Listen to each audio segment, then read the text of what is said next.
Conversão de Saulo, Atos 9, verso 1 ao 9. Amado, Saulo de Tarso. Na comunidade judaica, Paulo era conhecido por um nome bem hebreu, Saulo. Ele provinha de uma família benjanita, que apesar de viver na diáspora, era muito fiel à tradição. Tendo em vista sua formação cultural religiosa, mostrou-se hábil para atuar como o apóstolo gentil. Formação cultural de Paulo. Instruído aos pés de Gamaliel, Atos 22, 3, Saulo pertencia ao partido religioso mais conceituado do judaísmo, os fariseus, Atos 26, 5. Ele conhecia profundamente e intimamente o Antigo Testamento, Romanos 1, 17, as tradições de seu povo e a língua hebraica. Era tão bem versado no meio religioso de Israel que os principais sacerdotes receberam autorização para perseguir os discípulos de Cristo. As evidências indicam que Paulo cursou na Universidade de Tarso, haja visto o seu domínio do idioma grego e outros clássicos, do quais cita pelo menos dois, Aratos e Epimênides, Atos 17, 28. Cidadão romano, fala também muito provavelmente o latim. Paulo, um cidadão romano, natural de Tarso, da Sicília. Paulo torna-se, por nascimento, cidadão de Roma, pois a província era romana, a cidade onde estava. Naquele tempo, nacionalidade romana é adquirida de três maneiras: por direito de nascença, por concessão imperial e por aquisição pecuniária. Embora conhecesse muito bem seus direitos como romano, ele era de cidadania celeste, Efésios 2,19. Mais importante do que os privilégios concedidos pelos homens, essa é a razão pela qual renunciou todas as regalias terrenas para assumir a cruz de Cristo. A conversão de Saulo. A conversão de Saulo está narrada em 3 capítulos dos Atos dos Apóstolos. Atos 9, 22 e 26. Vejamos os relatos do desenvolvimento cronológico dos fatos. Primeiro, Saulo encontra com Jesus. Saulo solicita autoridades aos principais sacerdotes amados a fim de perseguir os discípulos que se salvam em Damasco, Atos 9, 1 ao 2. Já próximo da cidade, ele e seus companheiros são envolvidos subitamente por uma luz do céu, muito mais forte que o sol.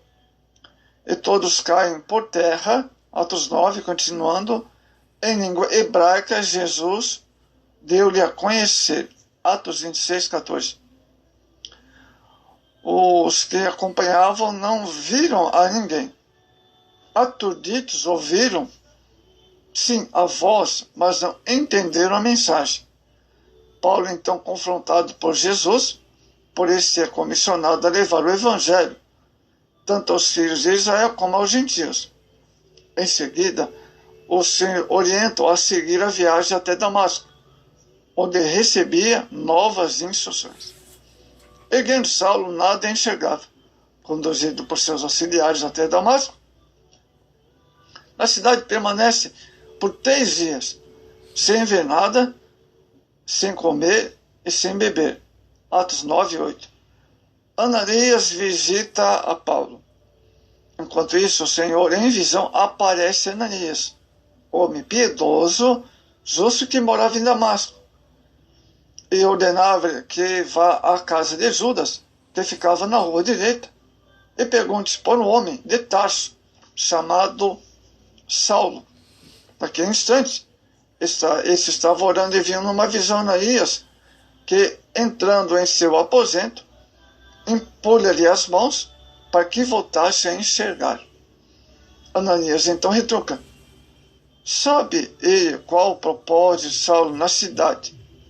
O Senhor, porém, né, afincalha-lhes que o perseguidor será de volante, um vaso escolhido, para tornar o Evangelho conhecido em todo o mundo da época.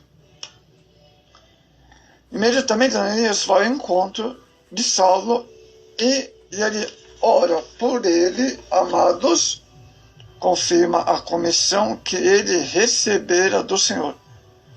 E aí voltou a visão dele. Saulo, de perseguidor a perseguido. Já refeito, Paulo busca congregar com os irmãos em Damasco.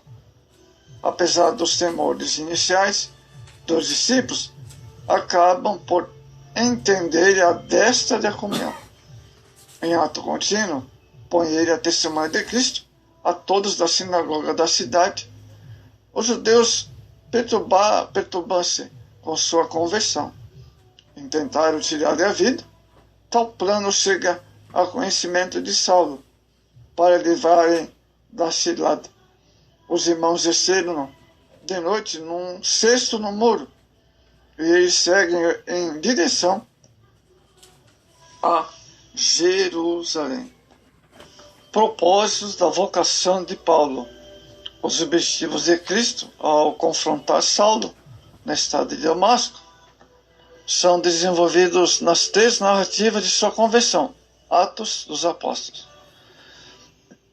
Primeiro, conhecer a vontade de Deus. Primeiro propósito. Saulo teria que conhecer realmente a vontade de Deus concernente a Israel, a igreja e o mundo. Mais tarde, em sua carta aos Efésios, revela sua compreensão concernente à igreja de Deus, formada não por uma nação, mas reconstituída igualmente por judeus e gentios. Tudo isso revelou-lhe o próprio Senhor. Tem você procurado saber a vontade divina para a sua vida? Outro objetivo, outro propósito, tornar-se ministro e testemunha de Jesus.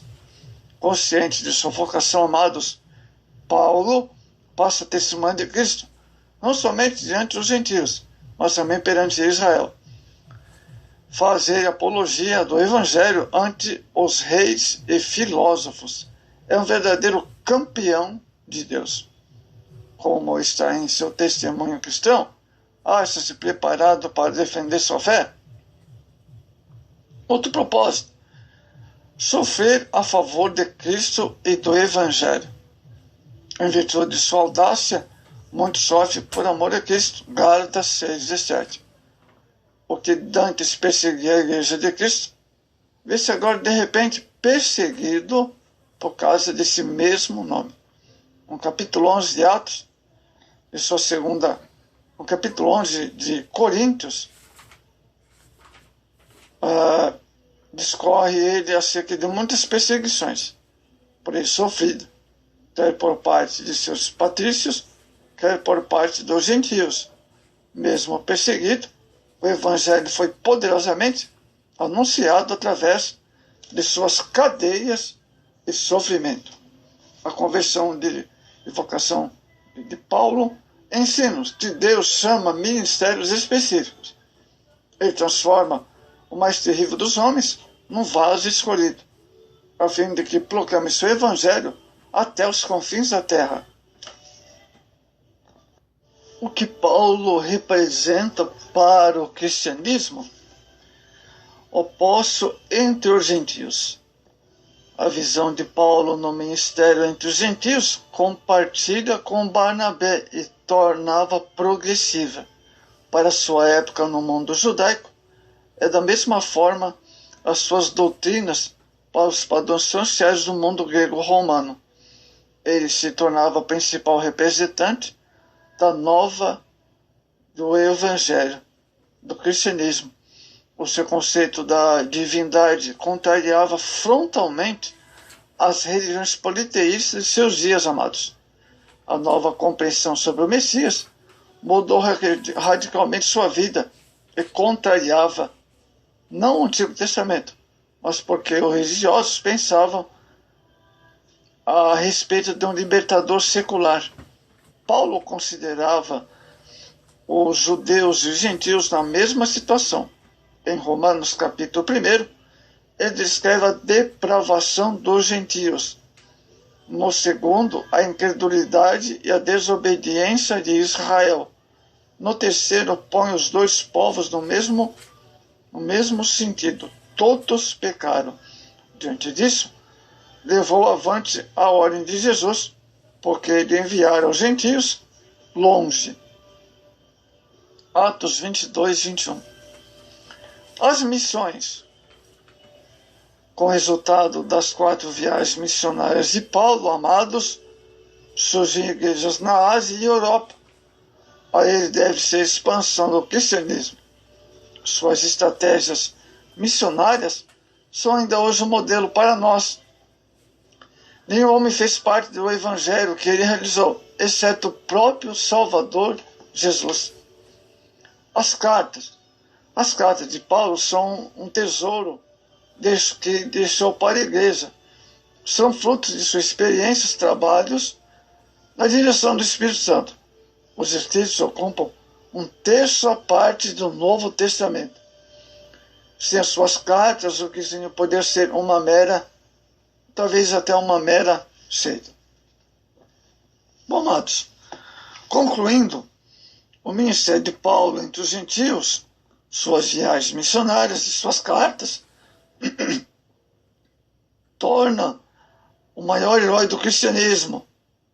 Segundo alguns, seu exemplo deve ser resseguido pelos obreiros e seus ensinos obedecidos por todos os cristãos, pois é inspirada a palavra de Deus.